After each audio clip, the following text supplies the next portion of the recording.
அனைவருக்கும் வணக்கம். எப்படி இருக்கீங்க? இன்னைக்கு நான் சில கடையில வாங்கின பொருள காமிக்க போறேன். உங்களுக்கு பயன்படும்னு நெனைக்கிறேன். அதாவது இது வந்து இது நட்மெக்ன்னு போட்டிருக்கா. இது என்னன்னா, நம்ம ஊரு ஜாதிக்காய். ஜாதிக்காய் தெரியுதா உங்களுக்கு?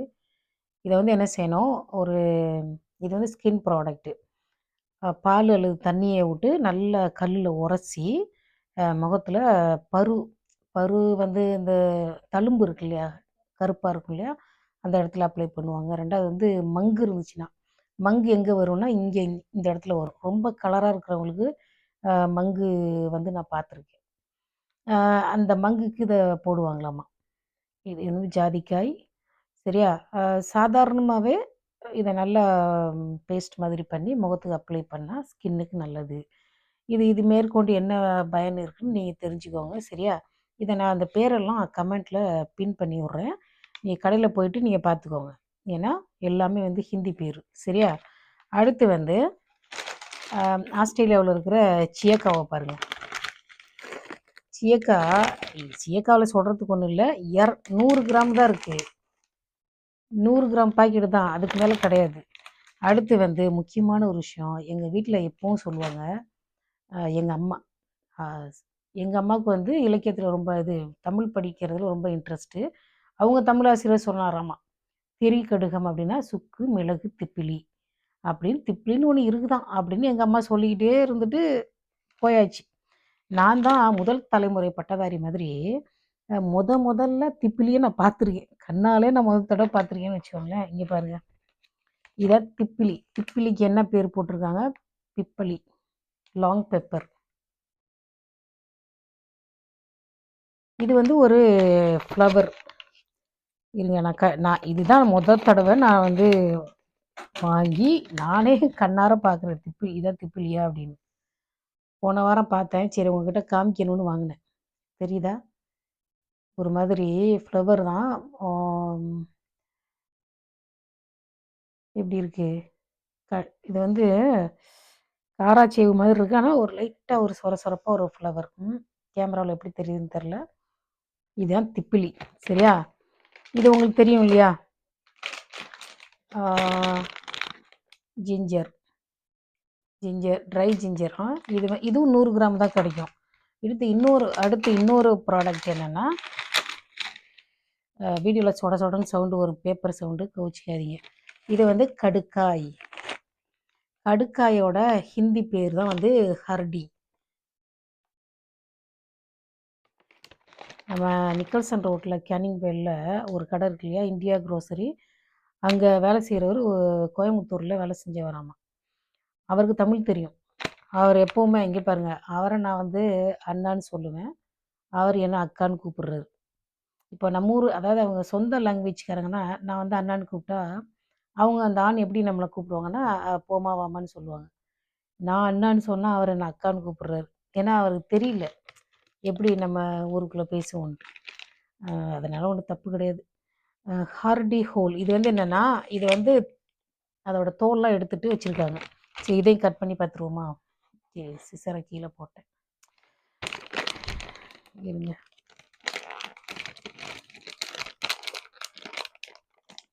மினிட்.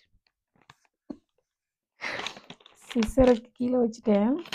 சரி இந்த கடுக்காய் வந்து எப்படி இருக்குன்னு பார்ப்போம். கடுக்காய் வந்து இப்படி இருக்கு. நான் இப்படி காமிக்கிறேன். கடுக்காய் வந்து தோல் எடுத்துட்டாங்க போல இருக்கு. இங்க பாருங்க. சரியா? இது வந்து நம்ம சம்பிரதாயம்னு ஒண்ணு இருக்கு. அத சொல்லிடுவோம். அதாவது காலையில் இஞ்சி. எல்லாரும் சொல்லுவாங்க நம்ம ஊர்ல. காலையில் இஞ்சி, கடும்பகல் சுக்கு, இரவு வந்து கடுக்காய் சாப்பிடணும். அதாவது காலையில் இஞ்சினா நம்ம சட்னி பண்றோம் இல்லையா? அப்போ வந்து கொஞ்சோண்டு இஞ்சி போடணும். அது வந்து டேஸ்ட்டுக்காக இல்ல, பித்தத்த குறைக்கும். அடுத்து வந்து ஸ் மத்தியானம் சுக்கு காப்பி குடிக்கணும். சுக்கு டீ குடிக்கணும். அது வந்து உடம்புக்கு நல்லது. அடுத்து நைட்ல வந்து கடுக்காய் சாப்பிடுறது வந்து சளி சளி இருக்கிறவங்களும் கடுக்காய் பொடி சாப்பிடலாம். பல நன்மைகள் உண்டு. சரியா? அது வந்து எப்படின்னா, இந்த ம் எந்த பொருளா இருந்தாலும் எவ்வளோ எடுக்கணுங்கிறது முக்கியம்.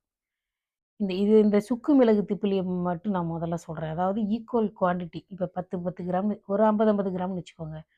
50, 50 கிராம் எடுத்து தனித்தனியா போட்டு வறுக்கணும். நல்ல சூடு ஏறுற வரைக்கும், நல்ல லைட்டா வாசனை வர வரைக்கும் வறுத்துட்டு, நான் இனிமே தான் செய்ய போறேன். வறுத்துட்டு எல்லாத்தையும் மொத்தமா போட்டு மிக்ஸியில போட்டு அடிச்சிரணும். அடிச்சுட்டு இங்க பாருங்க, அது சாப்பிடுறது வந்து என்ன போல சைனஸ் இருக்கிறவங்க, ஒரு சிட்டிகை எடுத்து ஒரு சிட்டிகைன்னு என்ன தெரியுமா? கரண்டி கிடையாது. இப்படி கையால இப்படி இப்படி எடுத்து இப்படி போடுறது. நம்ம ஊர்ல மூக்குப்பொடி போடுறோன்னு சொல்லுவாங்க தெரியுமா? ஒரு சிட்டிகைனா இப்படி எடுத்து, அதில எவ்வளோ அளவு வருதோ அவ்வளோ எடுத்துப்போம். இதான் அளவு.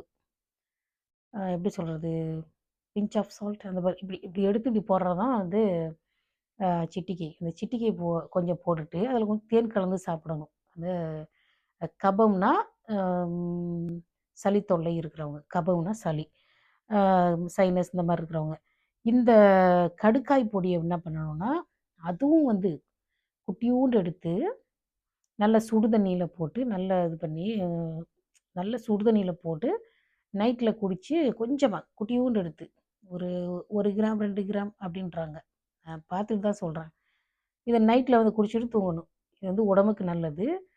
அ நெறைய நன்மைகள் இருக்கு. நீங்க Facebook, YouTubeல பார்த்துக்கோங்க. Googleல பார்த்துக்கோங்க. அது வந்து எதுவா அதாவது இதெல்லாம் வந்து மெடிசினல் வேல்யூ உ உள்ள ஹெர்ப்ஸ் சரியா? இத வந்து அதிகமா எடுக்கக்கூடாது. சரியா? அதிகமா எடுக்கக்கூடாது. இதுவும் வந்து பேராசிட்டமால் மாதிரி தான். அதிகமா எடுக்கக்கூடாது. அ ரொம்ப குட்டியோண்டா எடுத்துக்கணும். 1 ஸ்பூனு, டீஸ்பூனு, டேபிள் ஸ்பூன்லாம் எடுக்கக்கூடாது. அதுவும் நல்லது கிடையாது. சரியா? இப்ப நான் என்ன சொல்ல வந்தேன்? இதெல்லாம் வந்து அரைச்சு இனிமே தான் பண்ண போறேன். இனிமே வந்து இந்த கடுக்காய் ஏன்னா எனக்கு அடிக்கடி சளி பிடிக்குதா? அப்புறம் இன்னொரு விஷயம், இதெல்லாம் செய்ய போறேன். இனிமே தான் செய்ய போறேன். நீங்க வந்து இந்தியா குரோசரி கடை கேனிங்வேல்ல நிக்கல்சன் ரோட்ல ஒரு கடை இருக்கு இல்லையா? அங்க போய் இதெல்லாம் வாங்கிக்கோங்க. அப்புறம் இந்த முருங்கைக்கீரை பவுடர் விக்கிது. சரி இது வாங்கலான்னு நெனச்சேன். எதுக்கு அத போய் வாங்கிட்டு? நம்மகிட்ட முருங்கை மரம் இருக்கு. எதுக்கு அத போய் வாங்கிட்டுன்னு வாங்கல. அ அப்புறம் வந்து என்னமோ சொல்லணும்னு நெனச்சேனே! இப்போ வந்து சைனஸ் இருக்கிறவங்களுக்கு இப்பவும் குளிரா தான் இருக்கு. இன்னும் ஒண்ணும் குளிர் நின்ன பாடு இல்ல ஆஸ்திரேலியாவுல. இப்ப நம்ம ஊர்ல குளிர் இருந்துச்சுன்னா, அம் எங்க வீட்ல என்ன பண்ணுவாங்க, எங்க அம்மா அப்படியே நெறைய துளசிய வாங்கி கஷாயம் போட்டு குடுத்து, குடுத்து எங்க அம்மா கஷாயம் போட்டே டயர்ட் ஆயிடுச்சுன்னு வச்சுக்கோங்களேன். இந்த மார்கழி மாசம். அந்த அளவுக்கு எங்க வீட்ல தினமும் இவ்வளோ துளசிய போட்டு கொதிக்க வைப்பாங்க. ஒரு நாளைக்கு 3 தடவ குடிப்பேன்னு வச்சுக்கோங்க. இப்போ ம் ஆவி பிடிக்கிறத பத்தி சொல்றேன். சுடு தண்ணீல ஆவி பிடிச்சோம்னா கொஞ்சம் வேர்க்கும்.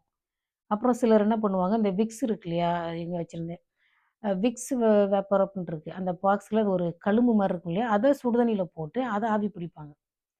அது வந்து கம்மியா தான் அந்த அந்த வேர்வைலாம் வரும்.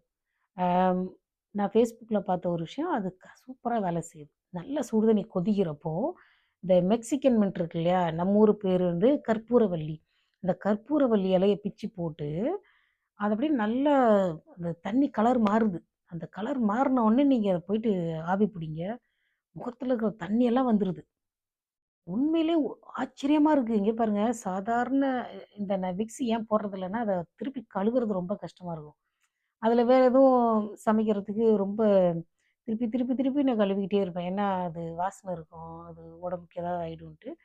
இப்போ இது ரொம்ப ஈஸியா இருக்கு. சுடுதண்ணி கொதிக்க வைக்கிறது, கற்பூரவள்ளி இலைய போட்டு 5 நிமிஷத்தில முகத்துல இருக்கிற எல்லா தண்ணியும் வந்துரும். அப்போ அந்த தண்ணி வர்றப்ப தான் அந்த முகம் பெருசா இருக்கிறது. இந்த சைனஸ் இருக்கிறவங்களுக்கு இங்க, இங்க, இங்கெல்லாம் வலிக்கும். அதாவது இது வந்து தண்ணி தல வந்து பஞ்சு மாதிரி. ஈஸியா தண்ணி எடுத்து அங்கங்க ஸ்டோர் பண்ணிக்கும். அத வெளியில எடுக்கிறதுக்கு சுடு தண்ணி யூஸ் பண்றோம். அந்த முள்ளால எடுக்கிற மாதிரி, சுடு தண்ணிய கொதிக்க வச்சு, அந்த உள்ள இருக்கிற தண்ணிய வெளியில நான் எடுக்கணும். அந்த கற்பூரவள்ளி இலைய போட்டு நீங்க ஆவி பிடிச்சீங்கன்னா, நல்லா வேர்க்குது. சரிங்களா? நீங்க செஞ்சு பாருங்க. வேற என்ன சொல்லணும்னு நெனச்சேன். இந்த வசம்பு கூட விக்கிது. வசம்புனால நமக்கு இப்ப என்ன பிரயோஜனம்னு தெரியல. நம்ம ஊர்ல என்ன பண்ணுவாங்க, வசம்பு எடுத்து, இந்த சின்ன குழந்தைங்களுக்கு அதில வந்து இந்த வசம்பு இருக்கு இல்லையா? வசம்புனா ஒரு குட்டி இது குச்சி மாதிரி இருக்கும். அதில வந்து ஓட்ட போட்டு, அத வந்து நூல்ல கோர்த்து குழந்தைங்க கையில கட்டி விடுவாங்க. இப்படி கையில பிரேஸ்லெட் மாரி கட்டி விடுவாங்க. கழுத்தில போடுவாங்க. அது வந்து சும்மா அத எடுத்து வாயில வச்சுக்கிட்டே இருக்கும். அது சின்ன பிள்ளையிலேருந்தே கழுத்தில மாட்டி விட்டுருவோம்னு வச்சுக்கோங்களேன். அந்த வாசனை நல்லாயிருக்கும். அந்த சின்ன குழந்தைங்களுக்கு தூக்குனாலே அந்த வாசனை வரும் தெரியுமா? அப்போ இந்த கையில் வந்து கட்டி விட்டுருந்தா அது வந்து இப்படி மோந்து பார்க்குறப்போ உடம்புக்கு நல்லது. வசம்பு விற்கிது, அப்புறம் வேற என்ன விற்கிது, கருஞ்சீரகம் விற்கிது, நிறைய விற்கிது. நான் வந்து நான் அடுத்து வாங்கிட்டு வர்றப்போ நான் காமிக்கிறேன். சரியா? இப்போ வந்து இந்த பொருளெல்லாம் தான் பண்ண போகிறேன். சுக்கு, மிளகு, திப்பிலி இந்த 3யும் அரைச்சி அதை சாப்பிட்டு பார்த்து எனக்கு எப்படி சளி குறையுது. ஏன்னா வந்து எந்த டைம் வேணால் இப்போ காலையில் எழுந்திரிச்சோன்னே அந்த எங்கேயாவது நான் வாக்கிங்க எங்கேயோ போயிட்டு வரேன்னு வச்சுக்கோங்க, உடனே நெத்தியெல்லாம் வலிக்க ஆரம்பிச்சிடும். அது ஒரு பெரிய தொல்லை. அப்புறம் வந்து கடுக்காய் சாப்பிட்றது வந்து உடம்புக்கு ரொம்ப நல்லது. எல்லாத்தையும் டெஸ்ட் பண்ணி பார்த்துருவோம். சரிங்களா? ஜாதிக்காய் வந்து ஸ்கின்னுக்கு நல்லது. அது போட்டு இது கழுவினதுக்கு அப்புறம் பார்த்தீங்கன்னா, அந்த ஸ்கின் வந்து தொட்டு பார்க்க ரொம்ப நைஸா இருக்கு. சரியா? நீங்க வந்து இதெல்லாம் இங்கே கிடைக்குதா? இதெல்லாம் தெரியாதவங்களுக்கு நான் சொல்றேன். போயிட்டு வாங்கி யூஸ் பண்ணிக்கோங்க. சீயக்காய் எப்படி யூஸ் பண்ணணும்னா, சீயக்காவுல வந்து கொஞ்சோண்டு பாசி பயிறு போட்டு ஊற வச்சு மிக்ஸியில போட்டு நல்லா அடிச்சு, அதோட கொஞ்சம் செம்பருத்தி பூ போட்டு நல்லா அடிச்சு குடிச்சிங்கன்னா நல்லாயிருக்கும். எனக்கு சைனஸ் இருக்கனால நான் வெந்தயம் போடுறதில்ல. சம்மர்ல வெந்தயம் போடுவேன். சீயக்காவும் கிடைக்குது. சீயக்காய் பவுடரும் கிடைக்குது. ஆனா இது வந்து இந்த மாரி ஊற வச்சு அடிக்கிறது எங்க வீட்ல இருந்து பழக்கம். சரியா? இன்னொரு வீடியோல பார்க்கலாம். அடுத்து நான் இன்னும் ஒரு பொங்கல் முடியிற வரைக்கும் காதல் பாட்டு சொல்லக்கூடாதுன்னு முடிவு பண்ணியிருக்கேன். எனக்கு இந்த என்ன சொல்றது? இந்த 40 பேர் இறந்தது எனக்கு மனசு கஷ்டமா இருக்கு. அதனால நான் பொதுவான விஷயங்கள் தான் பேசலான்னு இருக்கேன். அடுத்த வீடியோல பார்க்கலாம். சரியா? Thank you.